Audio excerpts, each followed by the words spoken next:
Assalamualaikum warahmatullahi wabarakatuh. Perkenalkan, nama saya Denny Prasetyo dari kelompok 3. Saya akan menjelaskan tentang modal dan keterampilan konselor anak usia dini. Dan penjelasannya sebagai berikut. Modal konselor usia dini yaitu ada dua modal. Yang pertama modal khusus dan yang kedua modal umum. Modal umum yaitu menitikberatkan bahwa konselor atau konseling untuk anak adalah proses pemberian bantuan pada anak yang ditunjukkan untuk membantu anak menyesuaikan diri dengan lingkungan di sekolahnya tersebut. Pemahaman yang dimiliki didasari fondasi teoritis yang tidak dapat dikesampingkan dalam praktek konseling anak usia dini. Metode konseling yang dilakukan juga hendaknya berbeda ketika berhadapan dengan remaja. Jadi metode modal umum ini sangat berbeda dengan pengaplikasiannya pada anak remaja tersebut. Metode yang digunakan tentunya mengikuti berbagai macam tahap proses konseling yang sesuai dengan karakteristik anak. Asesmen dibutuhkan untuk menentukan perencanaan tindakan terapi anak. Yang kedua yaitu modal khusus. Modal khusus ini meliputi A. Pemahaman dalam tentang dunia anak yang dihadapinya. Yang kedua, B. Kepribadian konselor harus terintegrasi dengan baik, jujur, konsisten, stabil, dapat beradaptasi, sehingga kepercayaan diri konselor dalam menjalankan proses terapi dapat terbentuk. Kepribadian ini akan memotivasi timbulnya pemahaman-pemahaman yang baik akan dunia anak, sehingga lingkungan yang dibutuhkan anak dapat terbentuk dengan baik.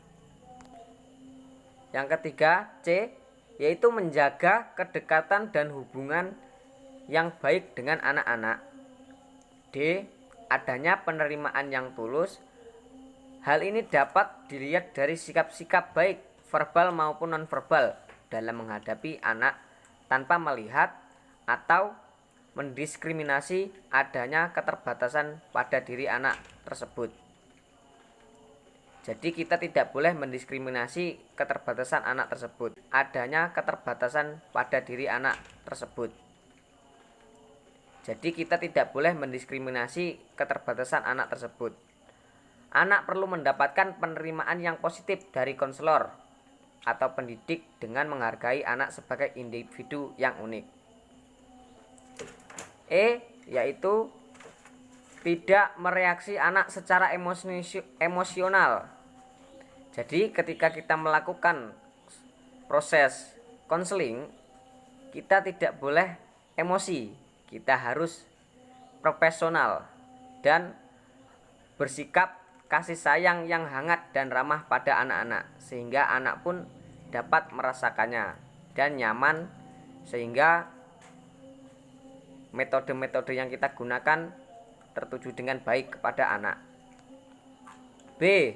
Keterampilan pada konselor anak usia dini. Selama proses konseling dilakukan, ada beberapa keterampilan konseling yang harus dimiliki oleh seorang konselor atau pendidik yang dapat membantu anak dalam mengatasi hambatan atau masalah pada diri anak. Hal tersebut yaitu salah satunya pendekatannya menyatu dengan anak. Jadi ketika kita melakukan konselor, sebuah proses, kita harus melakukan pendekatan terutama kepada anak-anak yang unik tadi.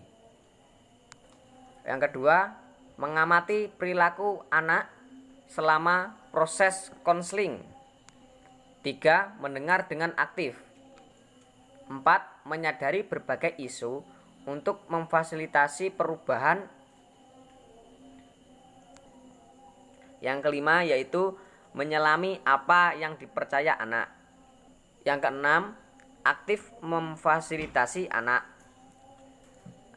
Dalam artian memfasilitasi anak bukan hanya kita memberi uang atau memberikan